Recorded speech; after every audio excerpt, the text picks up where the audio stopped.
उसने मुझे अपमानित किया है तुम्हारे सामने। तो वो चिट्ठी लेता है, दास जी से मिलने के लिए पूरी धाम में चले जाता है। तो वहां जाके बोलता है, माधवदास तुमने कितना गलत किया पता है। बोलते, तुमने मुझे गलत चिट्ठी लिख के दी, मुझे लोगों के सामने अपमानित किया, ये बहुत गलत किया, तुम्हें इसका दंड जरूर मिलेगा। तो वो माधवदास कुछ समझ में नहीं आता है उसको कि ऐसे कैसे हो गया करके। तो बोलते, क्या हो गया विद्वान साधु जी, क्या किया, मैंने तो कुछ भी गलत नहीं किया।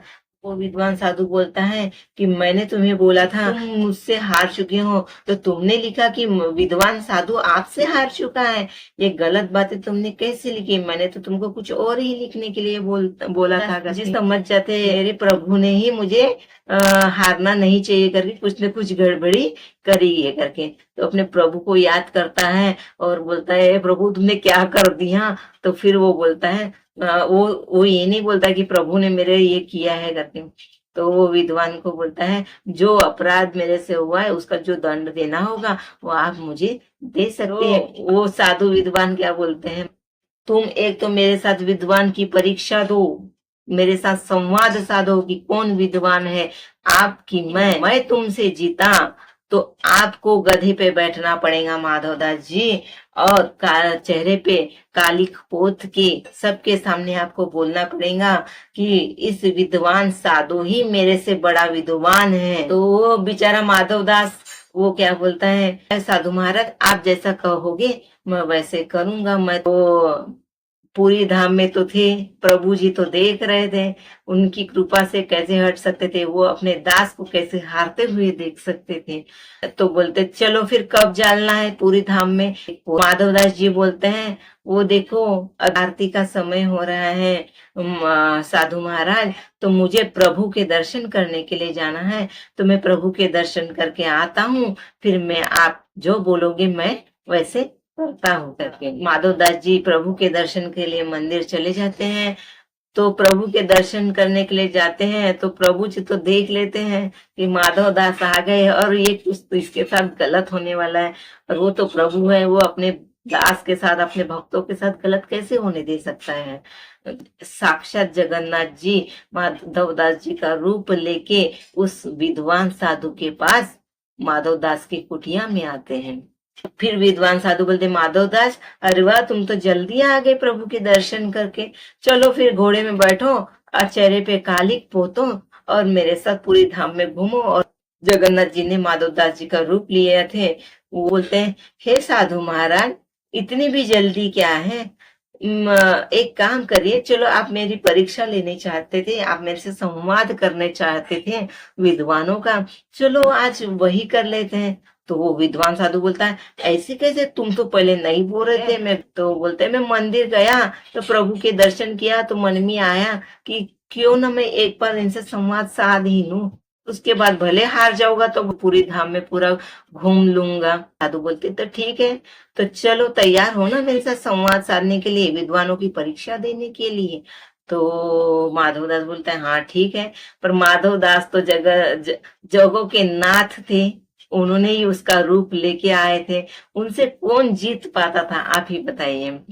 तो और वो विद्वान साधु तो एकदम छोटा सा, यानी छोटा विद्वान समझ लो उनके सामने।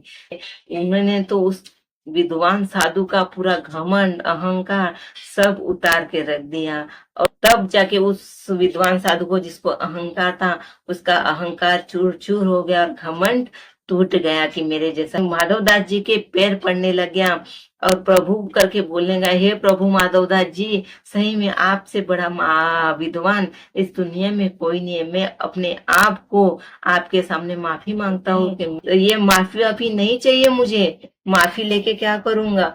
तुमने तो शर्त रखी थी ना, गधे पे बैठेंगे और पूरी धाम में कालिक पोत के पूरा घूमेंगे और बोलेंगे कि मैंने इससे हार चुका हूँ। तो चलो फिर अपनी शर्त पूरी करो आप। जगों के नाथ ऐसे ही छोड़ने वालों में से तो थे नहीं, वो तो अपनी उनकी जो माधवदास के साथ वो करने वाला था वो तो उससे करवा ही लेगा। तो वो बोलता है, चलो अपनी शर्त पूरी करो।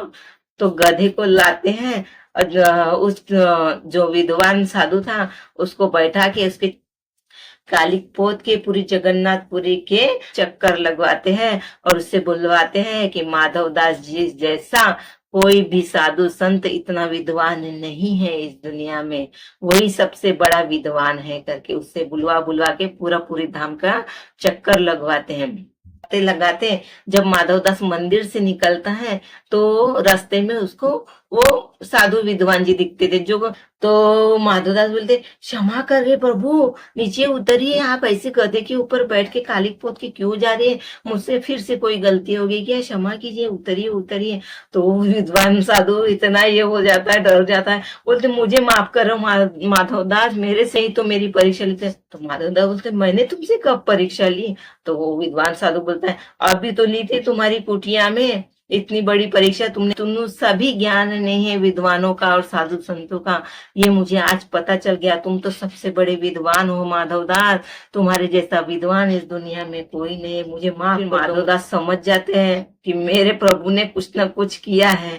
तो माधवदास मंदिर के तरफ देखते हैं कि प्रभु क्या हो गया, क्या किया आपने, और वो वैसे रिटर्न मंदिर में जाते हैं और प्रभु को बोलते हैं प्रभु ये क्यों किया आपने, उस साधु को इतना अपमानित क्यों किया, मैं नहीं चाहता था मैं किसी साधु संत का अपमान करना।